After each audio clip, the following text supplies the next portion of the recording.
Hello guys, I'm Parichima and I'm going to start a new topic of international business. And this is the fifth topic, wholly owned subsidiaries. When a foreign company is acquired by a parent company by making 100 investment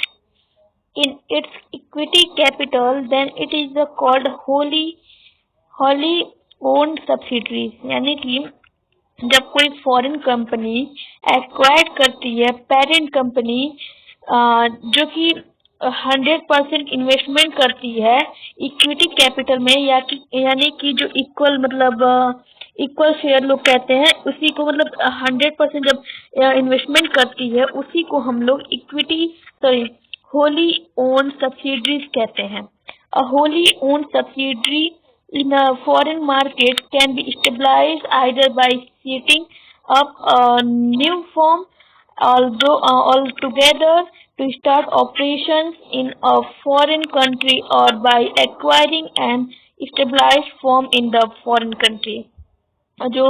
Holi own subsidiary होती है वो जो foreign market होता है उसमें stabilise करती है either by या तो न्यू कंपनी को वो फर्म को या कंपनी को सेटअप करेगी जो कि स्टार्ट करता है operation in a foreign company country और एक्वायर करता है स्टेबलाइज करने के लिए फर्म को ताकि लोग ज्यादा उसमें प्रोडक्शन मतलब उस गुड्स को खरीदे। Export procedure receipt of steps involve in export transaction. जैसे कि एक्सपोर्ट कैसे कैसे होता है तो उसके बारे में बता रहा है। Receipt of inquiry and sending quotation यानी कि रिसीट लिया जाता है और इंक्वायरी किया जाता है ताकि जो सामान सेंड किया जा रहा है उसके बारे में इंक्वायरी किया जाता है। रिसीट ऑफ ऑर्डर और इंडेंट और रिसीट किया जाता है और ऑर्डर लिया जाता है इंडेंट का। Accessing importer credit worthiness and securing a guarantee for payment और एसेस किया जाता है इंपोर्टर ताकि क्रेडिट जो वर्थनेस होते हैं वो सिक्योर करे गारंटी फॉर अ पेमेंट ताकि वो पेमेंट करें तो वो गारंटी हो कि हाँ वो पेमेंट कर देंगे या फिर अगर वो पेमेंट कर रहे हैं तो उनके पास गारंटी सामान पहुंच जाएगा। Obtaining pre shipment finance production और procurement of goods pre-shipped inspection, excise clearance, obtaining certificate of origin, reservation of shipping space, packing and forwarding, insurance of goods, customs clearance, obtaining made receipt, payment of freight and insurance of bill of lading, preparation of invoice and securing payment। An exporter receive an inquiry from the prospective buyers यानी कि जो exporter होता है वो receive करता और inquiry करता है जो बायर्स होते हैं उनके बारे में seeking information regarding price, quality and other term condition for export of goods यानी कि ताकि जो क्वालिटी है वो जा रहा है तो उस बस मतलब उस क्वालिटी का वो करेगा या लेगा या नहीं लेगा, प्राइस फिर अदर कंडीशन ये सब मतलब जो प्रोड्यूसर होता है वो मतलब उनको सेंड जो बायर होते हैं उसको रिसीव करने से पहले इस सबको इंफॉर्मेशन लेते हैं। The exporter send a quotation known as pro forma invoice as reply और वो जो एक्सपोर्टर होते हैं वो क्वांटेशन सेंड करते हैं जिसको हम लोग कहते हैं pro forma invoice as a reply करते हैं प्रो फॉर्मा इनवॉइस के थ्रू। If the buyer is satisfied with the export price and other term condition he places the order और इंडेंट फॉर द गुड्स और अगर वो बायर जो है सेटिस्फाइड है इनके एक्सपोर्ट करने से प्राइस फिर अदर टर्म्स और कंडीशन पे तो वो मतलब गुड्स को उनके प्लेस पे पहुंचाने के लिए उनसे कहेगा। After receiving the order or indent, the exporter undertakes an inquiry regarding the credit worthiness of importer to assess the risk of non-payment by the importer यानी कि जब रिसीव कर लेंगे, जो बाइंग यानी कि जो सामान को खरीद रहे हैं, तो अगर वो रिसीव कर लेंगे तो उसके बारे में इंक्वायरी लेता है जो एक्सपोर्टर होता है, वो उनके बारे में इंक्वायरी करता है, ताकि अगर वो पेमेंट नहीं किए हैं, क्रेडिट पे लिए हैं, तो वो पेमेंट जो है वो करेंगे या कि नहीं, कि रिस्क है ज़्यादा से ज़्यादा, तो वो अगर रिस्क रहेगा ज़्यादा से ज़्यादा तो वो मतलब अपना ऑर्डर जो रहेगा वो कैंसिल कर देंगे। अगर वो रिस्क नहीं रहेगा तो उनको देंगे और क्रेडिट को मतलब बिलीव करके, और वो जब बाद में जब पेमेंट करें तो करेंगे। According to customs law, the exporter or the export firm must have export license before proceeding with export। और अगर कस्टम लॉ के अकॉर्डिंग देखा जाए तो एक्सपोर्टर जो होता है, एक्सपोर्ट जब करता है कोई भी सामान, तो उसको लाइसेंस की जरूरत पड़ती है, ताकि अगर एक कंट्री दूसरे कंट्री जा रहा है तो उसको लाइसेंस की जरूरत पड़ती है, जो कि वो प्रोसीड करके उसको दिखा के तब वो सामान जाता है। The following procedure is followed for obtaining the export license। और ये प्रोसीजर जो है फॉलो किया जाता है एक्सपोर्ट लाइसेंस को ऑब्टेन करने के लिए। To open a bank account in any authorized bank। और ओपन किया जाता है कोई भी बैंक अकाउंट ऑथराइज किया जाता है बैंक के द्वारा। To obtain import export code, यानी कि जब हम लोग मतलब ऑब्टेन करते हैं IEC import export code number from directorate general foreign trade और regional import export licensing authority, इन लोग से जब मतलब कोई सामान आता है तो लाइसेंस के द्वारा किया जाता है। Register with appropriate export promotion council, और रजिस्टर करवाया जाता है एक्सपोर्ट मतलब एप्रोप्रिएट एक्सपोर्ट प्रमोशन काउंसिल से। To get registered with export credit and guarantee corporation in order to safeguard against risk of non payment. देखिए, रजिस्टर इसलिए करा जाता है कि जो भी एक्सपोर्ट कर रहे हैं और वो क्रेडिट पे किया जा रहा है, तो उसकी गारंटी के लिए कि अगर मान लीजिए किसी भी रीजन की वजह से वो पेमेंट अगर नहीं कर रहे, मतलब क्रेडिट पे लिए हैं, तो अगर वो पेमेंट बाद में नहीं करते हैं, कोई रिस्क है, तो उसके अगेंस्ट लिया जाता है ये मतलब export credit and guarantee corporation से मतलब रजिस्टर करवाया जाता है, ताकि अगर पेमेंट बाद में वो नहीं करते हैं तो उससे उनको मतलब क्लेम करने पे उनको वो पैसा मिल जाएगा। After obtaining the export licence, the exporter approach his banker in order to obtain pre shipment finance for carrying out production. और जो मतलब ऑब्टेन करने के बाद एक्सपोर्ट लाइसेंस जो एक्सपोर्टर होता है वो अप्रोच करता है बैंकर से कि जो ऑर्डर वो ऑब्टेन किए हैं प्री शिपमेंट, वो मतलब finance for carrying out production, कि जो कैरिंग आउट प्रोडक्शन, तो यानी कि जो शिप उप जाता है तो जो उसका जो चार्ज रहेगा वो हम प्रोडक्शन वाले नहीं देंगे, उसका चार्ज जो रहेगा वो बायर देंगे, जो लेंगे। Exporter after obtaining the pre-shipment finance from the bank, जो एक्सपोर्टर है जब ऑब्टेन कर लेगा pre shipment finance from the bank, proceed to get the goods ready as per the order of the importer. और उसके बाद से वो प्रोसीड करेगा मतलब अपने सामान। देखिए, पहले जो एक्सपोर्टर है वो मतलब अपना प्री शिपमेंट यानी कि वो इम्पोर्टर से ये करवा लेता है कि पेमेंट कर दे वो, ताकि अगर शिप से जा रहा है सामान या फिर किसी भी सामान जा रहा है तो उसके लिए टैक्स लगता है, टैक्स लगेगा, फिर मनी लगेगा, तो वो सब जो है वो बायर पे करता है। तो अब जैसे देख लीजिए, कोई भी अगर हम लोग सामान खरीदते हैं तो अगर उस पर टैक्स लगता है तो वो बायर जो है हर एक बायर उसको पे करता है। तो उसी तरह तो ये एक्सपोर्टर जो है जब ऑब्टेन कर लेगा pre shipment finance from the bank, तब वो प्रोसीड करेगा गुड्स को रेडी करके उसको ऐसे उसको ऑर्डर को एक्सपोर्ट करेगा। Government of India ensures that only good quality products are exported from India। और गवर्नमेंट ऑफ इंडिया जो है वो इंश्योर करती है कि जो गुड क्वालिटी प्रोडक्ट होता है वो इंडिया से बाहर एक्सपोर्ट होता है। The exporter has to submit the pre shipment inspection report along with other document at the time of export। और जो एक्सपोर्टर है वो सबमिट करता है अपनी शिपमेंट इंस्पेक्शन रिपोर्ट और along with the other document, और सब ऐसे डॉक्यूमेंट जो एक्सपोर्ट करने में लगते हैं उस सबको वो टाइमली मतलब पहले वो दिखाता है, उसके बाद से वो जाता है सामान। According to central excise tariff act, excise duty on the material used in manufacturing goods is to be paid। और जो सेंट्रल एक्साइज टैरिफ एक्ट है उसमें एक्साइज ड्यूटी जो है मटेरियल यूज इन मैन्युफैक्चरिंग, वो सब मतलब एक्साइज ड्यूटी जो होती है वो किसी भी सामान को गुड्स को मैन्युफैक्चर करने के लिए वो सब पेड किया जाता है सेंट्रल एक्साइज टैरिफ एक्ट में, ये सब लिखा है और उसी मतलब गवर्नमेंट को पे किया जाता है। For this purpose exporter has to apply to the concern excise commissioner in the region with an invoice. और इसी पर्पज की वजह से एक्सपोर्टर जो है अप्लाई करता है और एक्साइज करता है commissioner in the region with an invoice. In order to obtain tariff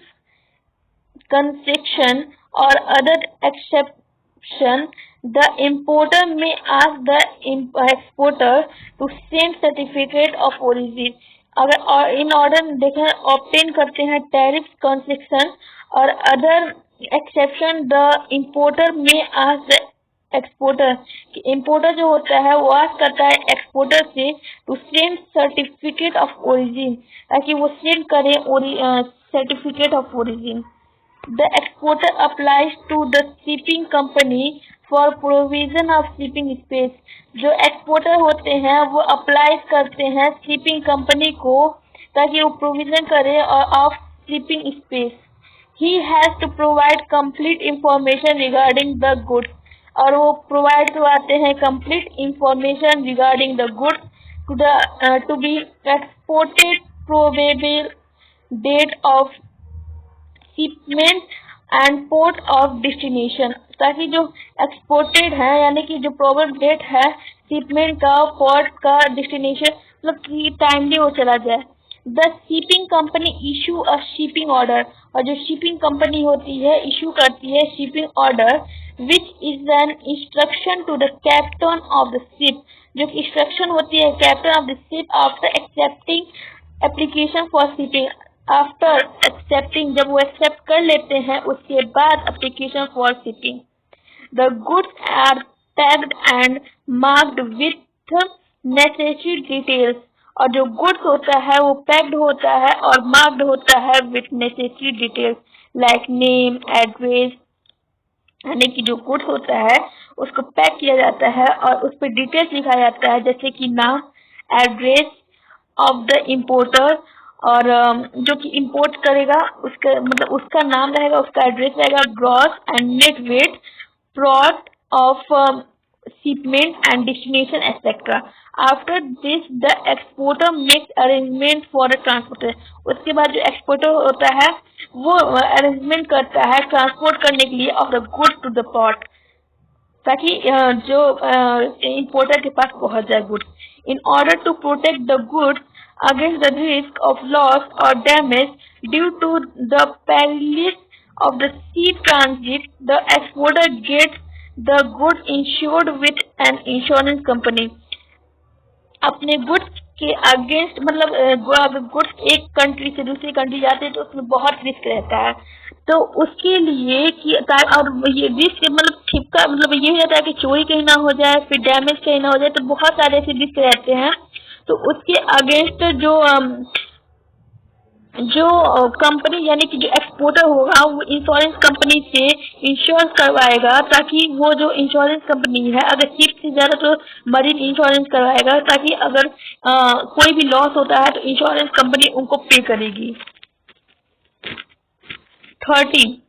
Before loading the goods on the ship, they have to be cleared by the customer। और लोड करने से पहले गुड्स को ऑन द शिप वो clear करते हैं customer के द्वारा। For this purpose the exporter prepares the shipping bill, और इसी पर्पज से जो एक्सपोर्टर होते हैं वो प्रिपेयर करते हैं shipping bill and submit 5 copies of the shipping bill, और submit करते हैं 5 copies of shipping bill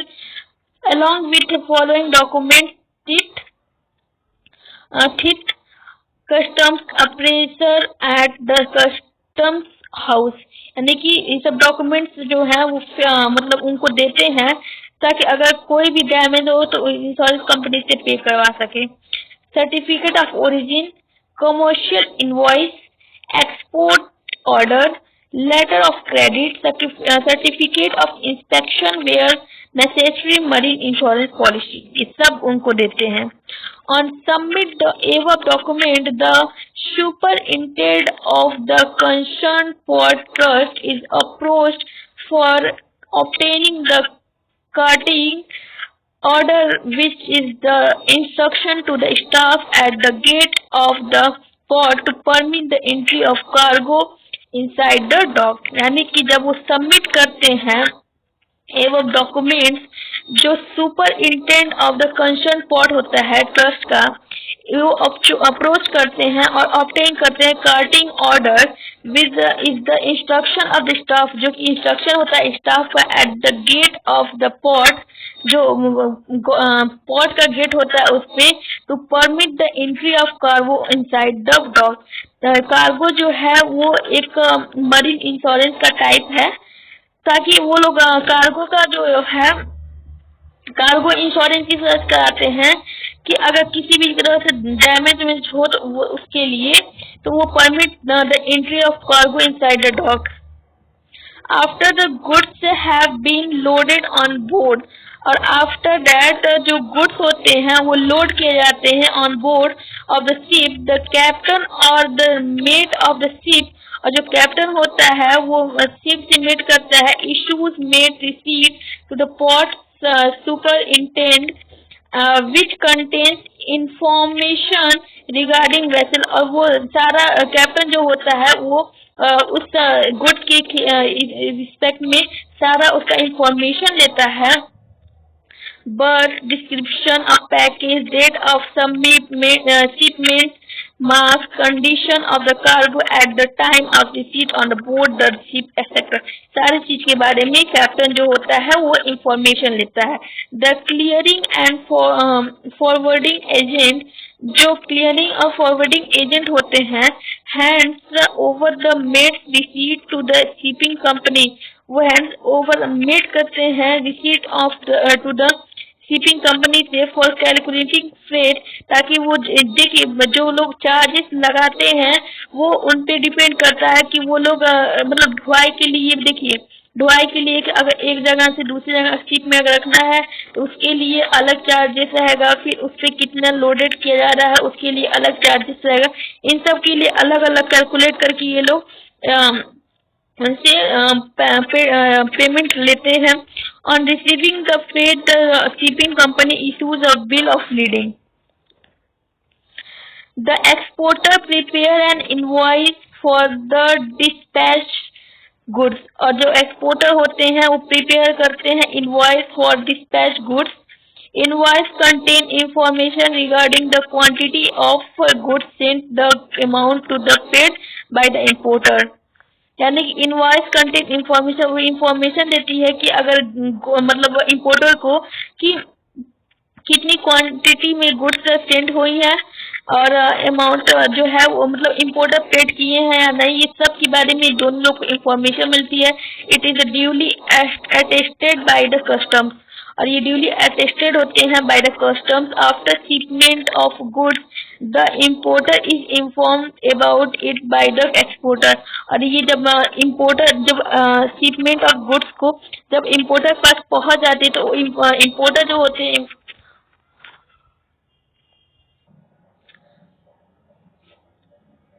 After shipment of goods, the importer is informed about it by the exporter. और आप जब शिपमेंट में गुड्स को रख दिया जाता है तो इम्पोर्टर जो है इन्फॉर्म करता है एक्सपोर्टर को, मतलब एक्सपोर्टर के द्वारा इन्फॉर्म किया जाता है इम्पोर्टर को various document like certified copy of invoice, bill of leading, packing list, insurance policy, certificate of origin and a letter of credit are sent by the exporter through his bank, और ये सब document जो है exporter के द्वारा bank को दी जाती है। This document are required by importer, और ये डॉक्यूमेंट जो है रिक्वायर्ड किया जाता है इम्पोर्टर को for getting the goods clear from customs, और मतलब ताकि जो गुड्स गए हैं किस क्लियर हुए, ताकि किस किस कस्टम से गया उनको पूरा पे करना रहता है इम्पोर्टर को। Major document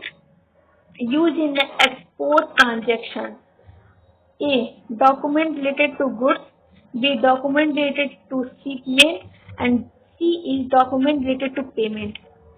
And in document related to goods, packing list, certificate of origin, certificate of inspection, export invoice, and in document related to shipment, makes receipt, shipping bill, bill of landing, airway bill, marine insurance policy, और C में यानी document related to payment, letter of credit, bill of exchange, bank certificate of payment. Documents used in export transaction: document related to goods, export invoice, it is the seller bill information about goods like quantity, और ये seller bill information होता है जो कि about the quality, मतलब quantity, number of package, marks on packing, name of ship, port of destination, terms of delivery, very at, मतलब जितने भी सारे होते हैं पेमेंट एक्सेट्रा, ये जो है सेलर के द्वारा इंफॉर्मेशन दी जाती है इंपोर्टर को। After starting the goods, the agency issues a certificate of inspection, और आफ्टर इंस्पेक्टिंग द गुड्स, जो एजेंसी होती है इश्यू करती है certificate of inspection that the consignment